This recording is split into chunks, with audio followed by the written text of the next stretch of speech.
Les partenariats publics-privés. Comment offrir de meilleures infrastructures pour les services publics? Étude de cas, l'autoroute à péage du Sénégal.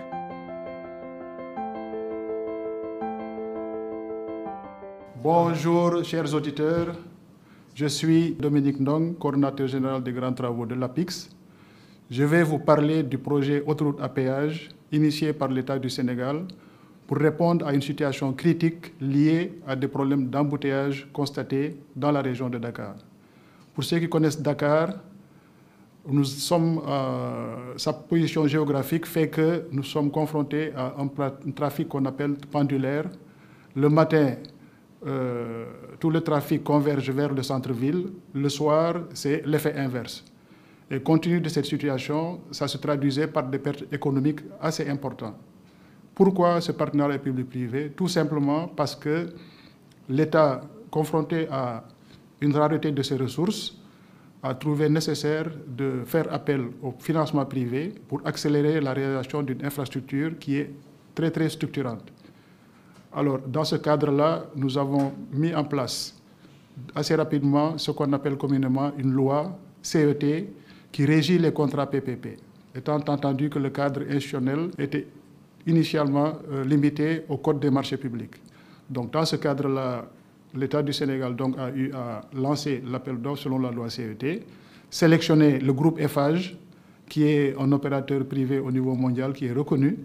Et c'est dans ce cadre-là donc que le contrat a été signé. L'autorité concédante étant l'État du Sénégal, a confié donc le projet à l'APIX, qui est autorité concédante déléguée. Puisque c'était le premier projet PPP d'infrastructure, il fallait qu'on s'entoure de toutes les garanties pour obtenir un équilibre dans la concession. En termes de résultats, on a pu réduire les temps de trajet de 80%. Je rappelle donc que pendant l'hivernage, il n'était pas rare qu'entre Dakar et Diamniadio, juste sur une distance de 25 km, que les usagers perdent plus de 2 heures à 3 heures de temps. Au stade actuel, dès qu'on a mis en service l'autoroute à péage, ces temps de trajet ont été ramenés à 25 minutes. Je pense que sur le plan économique, c'est des gains extrêmement importants. Et quand on le dit toujours, un projet, c'est pour répondre à une situation critique ou une demande bien déterminée. Et dans ce cas-là, la réponse qui a été apportée et les objectifs qui ont été atteints dès le début du projet démontrent tout simplement que l'État du Sénégal a eu la bonne idée de faire appel au partenariat public-privé. Dans le cadre du partenariat public-privé, bien entendu, comme le principe l'exige, c'est un partage de risques équilibré. Le principe étant que chaque partie assume le risque qu'il peut assumer le mieux. Et dans le cas de l'autoroute à péage, le risque trafic, par exemple, a été supporté par l'opérateur privé Eiffage, bien entendu, ainsi que tout ce qui est coût d'exploitation et coût d'entretien et de maintenance, plus maintenant tout ce qui est système de taxation. Et je dois dire que dans le cadre de l'appel d'offres qui a été lancé, nous avons prévu et appliqué ce qu'on appelle un régime fiscal dérogatoire. C'était une manière justement de susciter l'intérêt de l'opérateur privé à venir au Sénégal pour la première fois et signer un partenariat public-privé. Du côté de l'État, le risque principal qui a été pris en charge, c'est la libération des emprises. Parce que justement, le tracé initial qui a été donc choisi depuis 1978 a malheureusement été réoccupé par les populations. Et ça nécessitait un budget assez consistant de l'ordre de 70 milliards que l'État a supporté entièrement pour faire déplacer plus de 3000 et quelques personnes. Alors, au niveau trafic, dans le cadre de ces contrats également, le principe, c'est de bâtir un modèle financier avec des hypothèses. Et c'est sur la base de ces hypothèses que le plan de financement du projet est déterminé. Alors, pour ce qui concerne l'autoroute à péage, donc, tout ce qui est prévision de trafic, au stade actuel, depuis la mise en service du projet en août 2013, nous avons constaté une montée en puissance. Et dans ce sens-là, 48 000 véhicules jour, comparé aux prévisions initiales qui tournaient autour de 35 000, démontrent tout simplement que l'attractivité du projet est effective au niveau des usagers. Donc ça confirme les résultats des enquêtes d'acceptabilité du péage qui avaient donc déterminé un taux de 80% d'acceptation des usagers pour justement utiliser le péage en tant que tel. En termes d'exploitation et de recettes, l'opérateur privé qui est intervenu dans le financement d'une infrastructure publique doit bien assurer son retour sur investissement. Assurer son retour sur investissement, c'est de faire en sorte que les recettes de péage puissent équilibré ou même être supérieur à tout ce qui est charge d'exploitation et charge d'entretien supportées par l'opérateur privé. Et une fois que ce retour sur investissement est assuré, il y a justement dans le contrat une formule de partage de fruits qui fait que l'État du Sénégal pourrait être intéressé dans les bénéfices qui sont générés par le concessionnaire.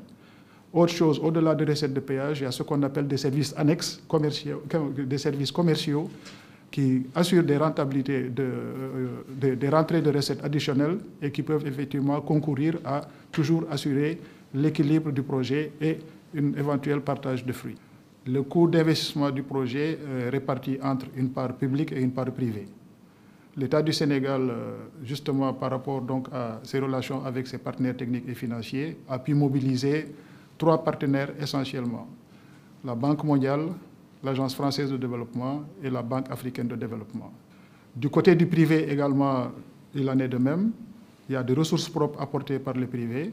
En termes d'exécution, je dois rappeler également que, comme cela se fait, le groupe Eiffage qui a gagné le contrat a été obligé de créer ce qu'on appelle une société de droit sénégalais, qui s'appelle Sénac SA.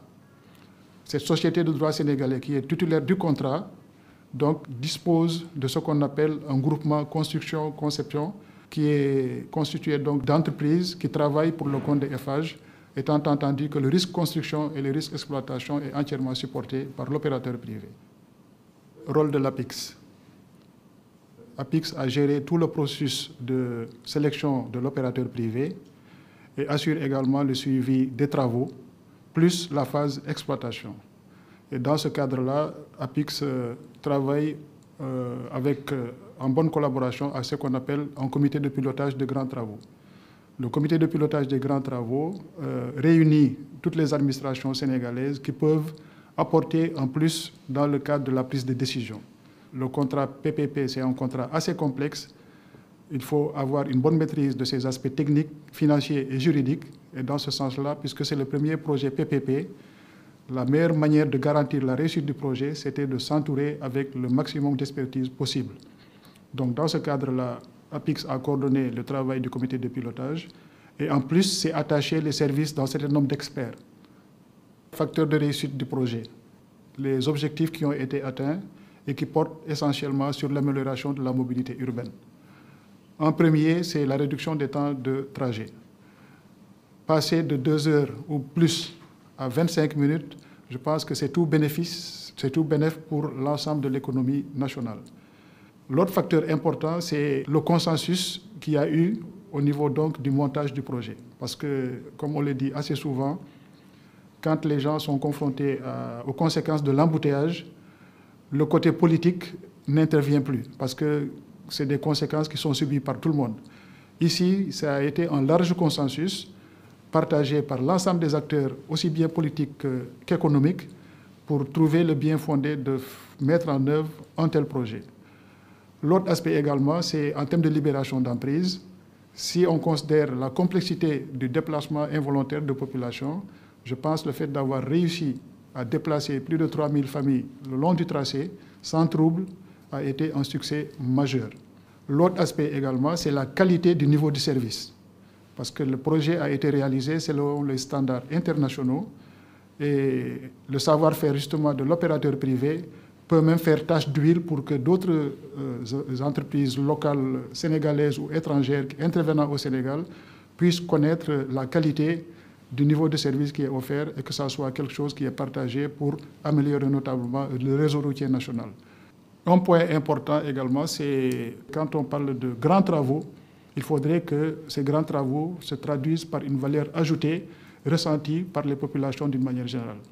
La contribution du projet en termes d'environnement, je pense que le fait d'améliorer la mobilité urbaine contribue justement à améliorer la qualité de l'air. En termes de création d'emplois, nous avons développé de nouveaux métiers et tout cela a contribué à améliorer les impacts positifs du projet.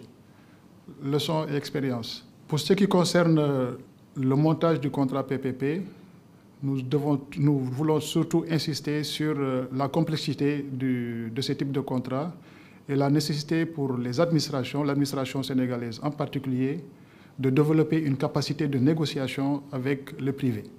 Parce que c'est des contrats de 30 ans, il faudra que, en termes de négociation, que ça soit suffisamment bien préparé et bien négocié.